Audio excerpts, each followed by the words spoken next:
आज की बात अब हर शाम सोमवार से शुक्रवार 8:30 बजे से। महाराष्ट्र के very dynamic, decisive and doer chief minister Shri Devendra ji Fadnavis, Shri Sanjeev Kumar secretary defence production, Shrimati Garima Bhagat joint secretary, Shri Vijay Kumar Iyer director operations and CMD additional charge YIL, Bharat सरकार और महाराष्ट्र के अन्य सारे ऑफिशियल्स, वाईआईएल के सभी ऑफिशियल्स और मेरे यंत्र इंडिया लिमिटेड के सारे कर्मी मित्रों, देवियों व सज्जनों, सबसे पहले मैं यंत्र इंडिया लिमिटेड के इस संयंत्र के भूमि पूजन के अवसर पर आप सबको अपनी तरफ से हार्दिक बधाई देता हूं। कारपोरेटाइजेशन के बाद यह पहली ऐसी यूनिट है जिसके भूमि पूजन के कार्यक्रम में मुझे जाने का अवसर प्राप्त हुआ है और आज जो काम यहां से प्रारंभ हो रहा है उसका असर आने वाले कई वर्षों तक दिखाई देने वाला है, यह बात मैं विश्वास के साथ कह सकता हूं। और इसका असर देश की रक्षा व्यवस्था पर भी दिखाई देगा और नागपुर के विकास पर भी दिखाई देगा। इसलिए मुझे लगता है कि यह पूरे क्षेत्र और पूरे देश के लिए यह प्रसन्नता का अवसर है। साथियों, नागपुर की इस पवित्र धरती पर आकर मुझे प्रसन्नता हो रही है। यह धरती छत्रपति महाराज शिवाजी के शौर्य तथा स्वाभिमान की प्रेरणा से जुड़ी हुई धरती है। यह संत तुकडोजी महाराज की कर्मभूमि है। डॉक्टर बाबा साहब भीमराव अंबेडकर के सामाजिक परिवर्तन की यह प्रेरणा भूमि भी है। इसलिए इस धरती पर इस संयंत्र का उद्घाटन होना एक तरह से नागपुर की गौरवशाली परंपरा और भारत के बढ़ते हुए सामर्थ्य दोनों को ही सिंबलाइज करती है, यानी उसका प्रतीक है। साथियों, मैं नागपुर के साथ साथ महाराष्ट्र की जनता को भी और यहां के यशस्वी और डायनेमिक चीफ मिनिस्टर लोकप्रिय मुख्यमंत्री श्री देवेंद्र फडणवीस जी को भी हार्दिक बधाई देता हूं। आपके नेतृत्व में महाराष्ट्र दिन दूनी रात चौगुनी गति से प्रगति कर रहा है। इंडस्ट्रीज हो, इन्वेस्टमेंट हो या नौजवानों के लिए रोजगार के अवसर हो, राज्य हर क्षेत्र में तेजी के साथ अपने कदम आगे बढ़ा रहा है।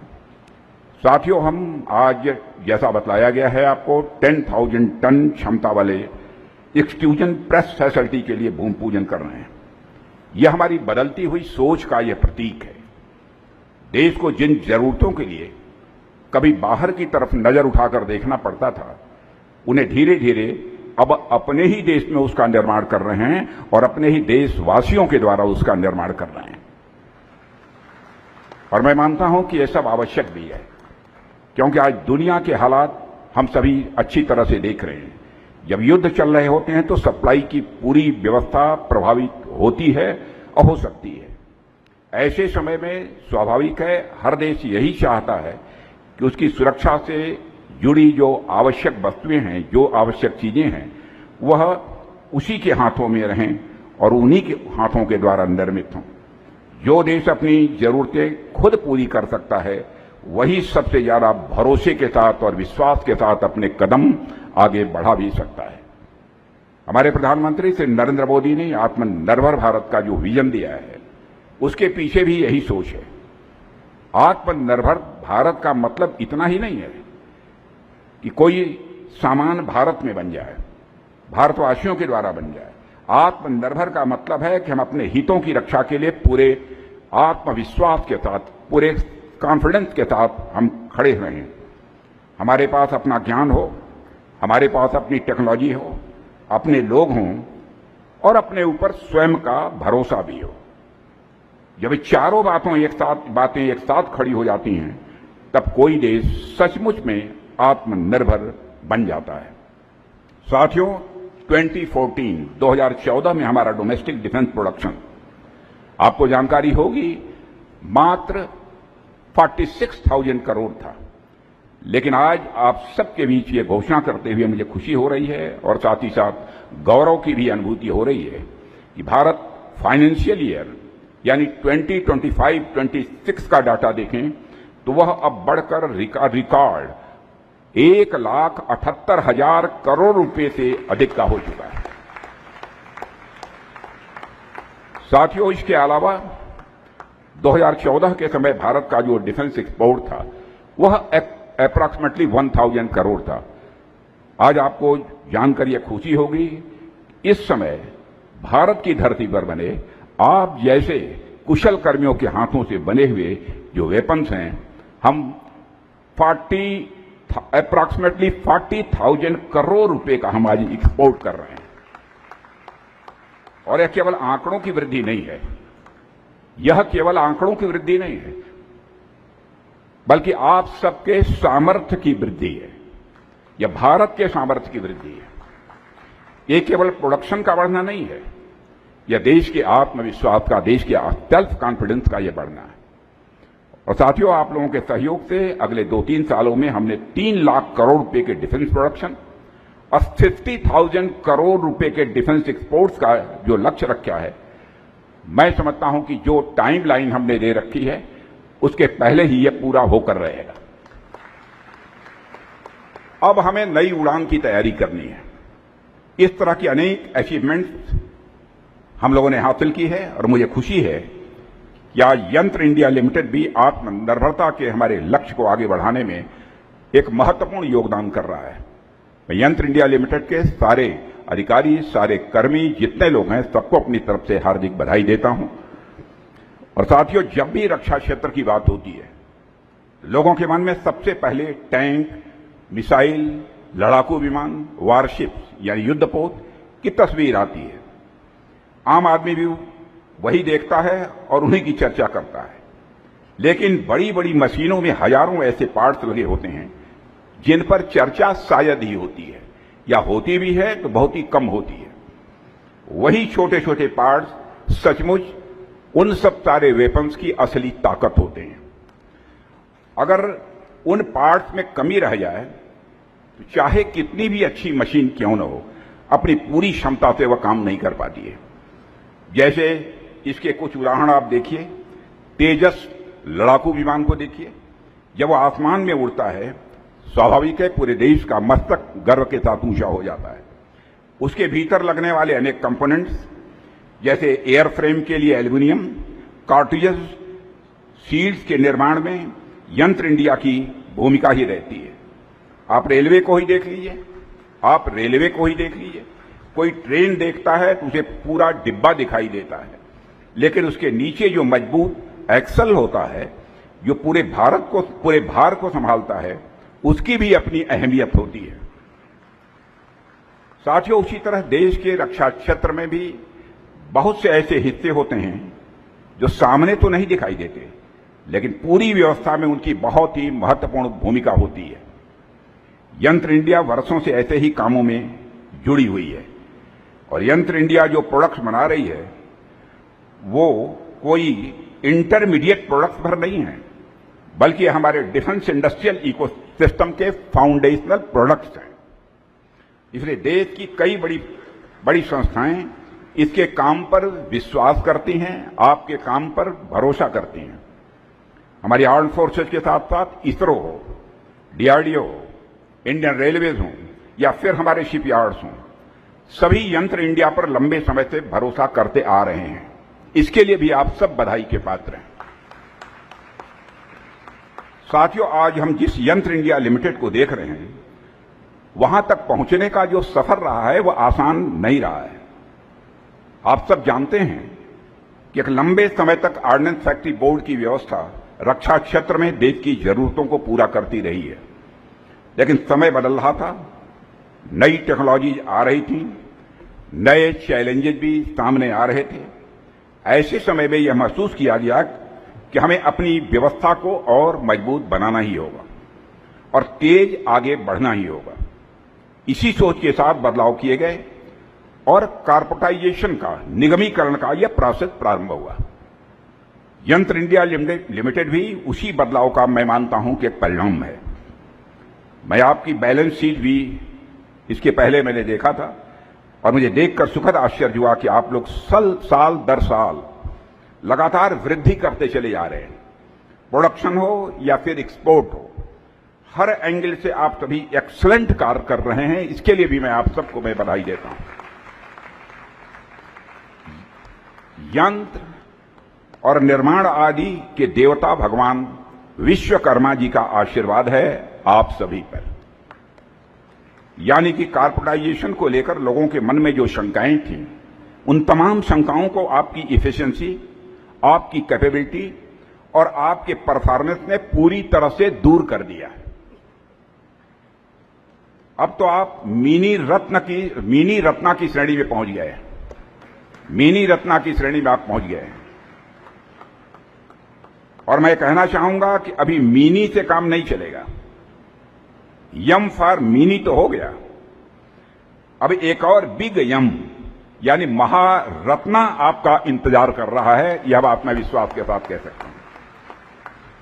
और साथियों, आज जिस 10,000 टन क्षमता वाले एक्सट्रूजन प्रेस की शुरुआत हो रही है, आज दुनिया में जो आधुनिक लड़ाकू विमान फाइटर प्लेन्स पे बन रहे हैं, जो मिसाइलें बन रही हैं, जो स्पेस प्रोग्राम्स आगे बढ़ रहे हैं, उन सबको यदि किसी कठोर धातु की जरूरत होती है तो हल्की भी हों, मजबूत भी हों और कठिन से कठिन परिस्थितियों में वह टिकी रहें, मेल्ट न हों, ऐसी धातु विशेष प्रक्रिया से तैयार होती है। एक साधारण से आने वाले एल्युमिनियम और लड़ाकू विमान में इस्तेमाल होने वाले एल्युमिनियम में आप जानते हैं बहुत ही फर्क होता है। देखने में दोनों एक जैसे ही लग सकते हैं, लेकिन काम के समय दोनों की ताकत में जमीन आसमान का अंतर होता है। और विमान में लगने वाली धातु को बहुत तेज गति भी बर्दाश्त करनी पड़ती है, सहनी होती है, भारी दबाव भी झेलना पड़ता है और कई बार लो टेम्परेचर का सामना भी उसे करना पड़ता है। और यही बात मिसाइलों और अंतरिक्ष कार्यक्रमों पर भी लागू होती है। और इसलिए केवल मेटल होना काफी नहीं है, मेटल की क्वालिटी भी उतनी ही अधिक महत्वपूर्ण है। अगर क्वालिटी अच्छी होगी तो हर परिस्थिति में हमारे लिए सहायक होगी। और हमने ऑपरेशन सिंदूर के दौरान अपने सेनाओं की कामयाबी को प्रत्यक्ष देखा है। एक वर्ष पूर्व हमारी आर्म्ड फोर्सेज ने जो अदम्य साहस दिखाया था साथियों, वह इतिहास में स्वर्ण अक्षरों में अंकित हो गया है। और इस ऑपरेशन की सफलता में हमारे इक्विपमेंट का मेजर कंट्रीब्यूशन है। आप जो इक्विपमेंट बनाते हैं उसका मेजर कंट्रीब्यूशन है। और उनकी मजबूत अच्छी क्वालिटी ने आतंकियों और उनके ठिकानों को नष्ट नाबूद कर दिया। इसलिए मेरा मानना है कि सेनाओं के साथ साथ उनके जो इक्विपमेंट्स हैं उनकी मजबूती भी बनी रहनी चाहिए।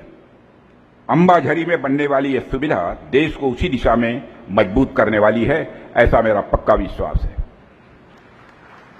साथियों, हम अक्सर यह बात करते हैं कि युद्ध का स्वरूप बदल रहा है।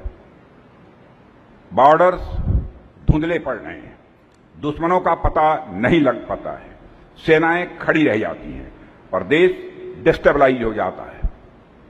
यह सब बात काफी हद तक ठीक भी है, पर इसके साथ ही यह बात भी उतनी ही सही है कि कन्वेंशनल वारफेयर और मीन्स अभी भी उतने ही रिलेवेंट बने हुए हैं जितने कि 1947 में थे।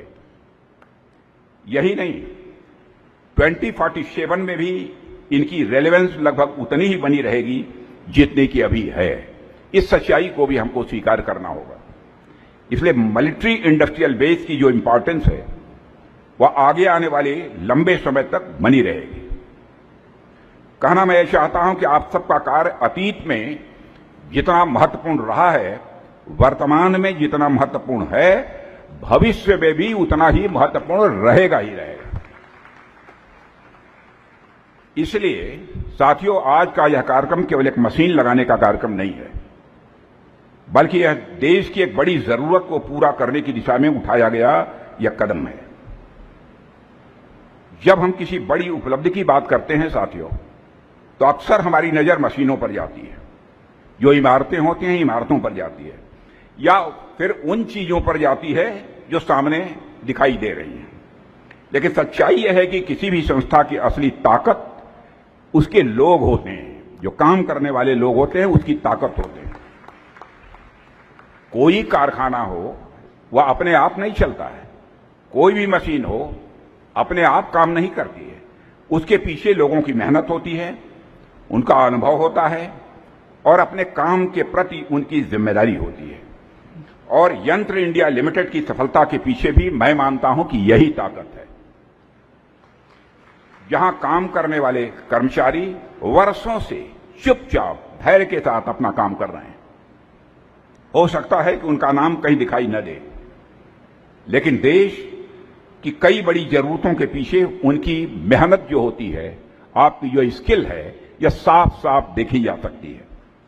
यही मेहनत आपकी मेहनत यंत्र इंडिया को खास बनाती है और यह आपकी यही मेहनत देश का भरोसा भी मजबूत करती है। साथियों, 2021 में कॉर्पोरेटाइजेशन के बाद हमारा एक स्पष्ट ध्येय था।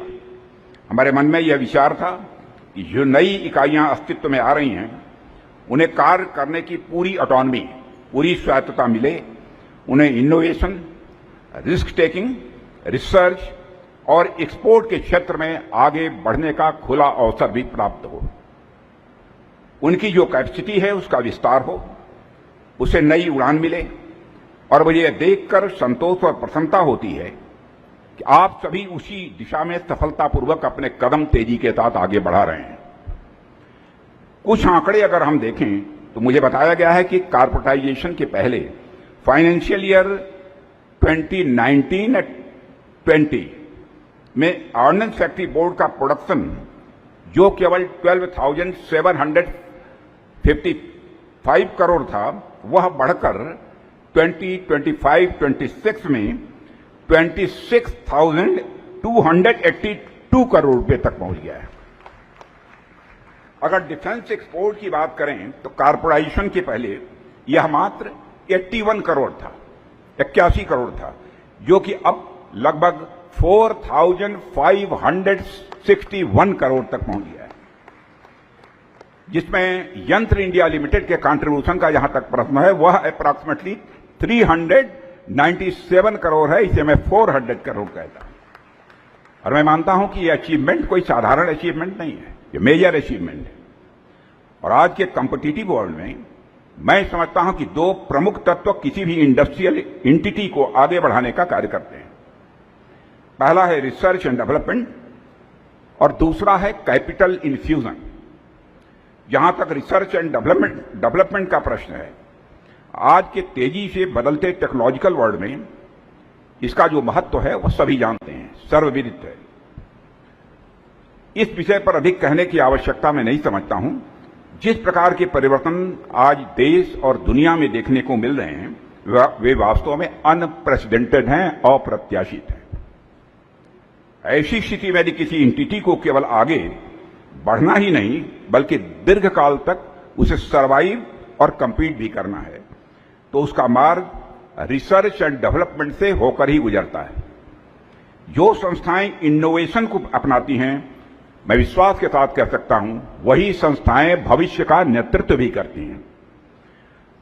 और इनोवेशन को यंत्र इंडिया लिमिटेड अपना रही है, इसके लिए भी मैं यंत्र इंडिया लिमिटेड को अपनी तरफ से बधाई देता हूं।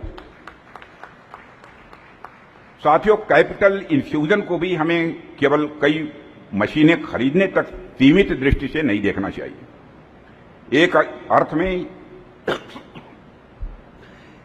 में यह रिसर्च एंड डेवलपमेंट इकोसिस्टम का ही एक महत्वपूर्ण हिस्सा है।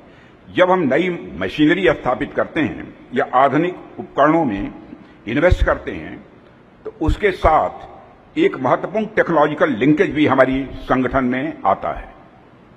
आधुनिक मशीनों के माध्यम से नई टेक्नोलॉजी हमारे मैन्युफैक्चरिंग सिस्टम का हिस्सा बनती हैं, जिससे उत्पादन प्रक्रियाओं में दक्षता बढ़ती है और दक्षता ही नहीं बढ़ती बल्कि गुणवत्ता में भी सुधार आता है और संपूर्ण प्रणाली अधिक आधुनिक और सक्षम बनती है। इस प्रकार हमारी प्रत्येक जो प्रक्रिया है, जो हमारा हर प्रोसेस है, पहले से बेहतर होता चला जाता है। साथियों, से आज जिस संयंत्र का भूमि पूजन यहां पर हो रहा है, मैं मानता हूं कि अपने में उसका एक विशेष महत्व है। और यह केवल एक नई सुविधा का निर्माण मात्र नहीं है, बल्कि भविष्य की आवश्यकताओं को ध्यान में रखते हुए हमारी क्षमताओं को सशक्त बनाने की दिशा में उठाया गया एक बहुत ही महत्वपूर्ण कदम है। और यहां मैं यह भी कहना चाहूंगा कि आने वाले समय में हमारी जितने भी पब्लिक सेक्टर इंटरप्राइजेस, इनको विशेष रूप से एफिशिएंट मशीनरी इंस्टॉलेशन और मॉडर्नाइजेशन को प्राथमिकता देनी चाहिए। आधुनिक तकनीक और उन्नत उत्पादन प्रणालियों में निवेश केवल वर्तमान की आवश्यकता नहीं, बल्कि भविष्य की प्रतिस्पर्धा की यह अनिवार्यता भी है। साथियों, यदि हम इस दिशा में निरंतर आगे बढ़ते रहे तो मुझे पूरा विश्वास है कि हमारी सभी कॉरपोरेट एंटिटीज न केवल राष्ट्रीय अपेक्षाओं पर खरी उतरेंगी, बल्कि ग्लोबल स्टैंडर्ड्स पर भी अपनी सशक्त उपस्थिति दर्ज कराने में वह कामयाब होगी। और मुझे खुशी है कि iDEX, Aditi, technology development fund जैसी स्कीम्स के माध्यम से आप लोग इनोवेशन की दिशा में तेजी से अपने कदम आगे बढ़ा रहे हैं। अब तो आईडेक्स में डीपीएसयू द्वारा दिए गए चैलेंजेस भी आ रहे हैं और निश्चित ही यह रिसर्च एंड डेवलपमेंट के क्षेत्र में बहुत एक अच्छा संकेत मानता हूं। एक दूसरी भाषा में कहे तो इसे मैं शुभ संकेत मानता हूं। और मेरा प्रयास यह होना चाहिए कि हम अधिक से अधिक पेटेंट्स अपने नाम करा सकें। डिफेंस सेक्टर से जुड़ी एचएल जैसी कुछ पीएसयूज ने अपने यहां रिसर्च एंड डेवलपमेंट से संबंधित और इसी प्रकार के अन्य मैनुअल्स भी उन्होंने बनाए हैं। यहां secretary defence production Shri Sanjeev Kumar ji उपस्थित हैं। आपकी लीडरशिप में बहुत कम समय में ही कई नए और इनोवेटिव कार्य हुए हैं। इसके लिए मैं उनकी भी सराहना करता हूं और उन्हें मैं बधाई देता हूं। साथियों, जब ऐसी पहलें मेरे पास आती हैं और मैं उन्हें देखता हूं तो आप समझ सकते हैं कि मुझे कैसी अनुभूति होती है। मुझे बेहद अच्छा लगता है और साथ ही साथ आप सबके प्रति मेरे मन में कृतज्ञता का भाव पैदा होता है कि जो हो रहा है वह सब उसमें मेजर कंट्रीब्यूशन आप सबका है। आप सब भी अपने आसपास और देश दुनिया में प्रचलित बेस्ट प्रैक्टिसेस क्या क्या हैं, उन बेस्ट प्रैक्टिसेस को देखें, अपनी स्टडी करें और जहां जरूरत हो उसे अडॉप्ट करने की पूरी कोशिश भी करें। साथियों, हम सभी 2047 तक जिस विकसित भारत के निर्माण के लक्ष्य को लेकर अपने कदम आगे बढ़ा रहे हैं, उस लक्ष्य की पूर्ति इसी तरह के सैकड़ों, हजारों, लाखों प्रोजेक्ट्स की सफलता से ही मिलेगी। और मुझे पूरा विश्वास है कि हम सबका सम्मिलित प्रयास जरूर सफल होकर रहेगा। दुनिया की कोई ताकत हमें रोक नहीं सकती। इसी भावना के साथ मैं यंत्र इंडिया लिमिटेड की पूरी टीम को एक बार हृदय से बधाई देता हूं और इस प्रयास से जुड़े सभी लोगों को अपनी हार्दिक शुभकामनाएं देता हूं। और मैं कामना करता हूं कि आने वाले वर्षों में यंत्र इंडिया लिमिटेड नई सफलताएं हासिल करे, देश का भरोसा और अधिक व मजबूत करे और नागपुर का नाम पूरे देश में ऊंचा करे। और इसी विश्वास के साथ मैं आप सबको पुनः अपनी हार्दिक शुभकामनाएं देते हुए अपना निवेदन समाप्त करता हूं। आप सबको बहुत बहुत धन्यवाद। एक बार ऊंची आवाज में बोलिए भारत माता की, और ऊंची आवाज, भारत माता की।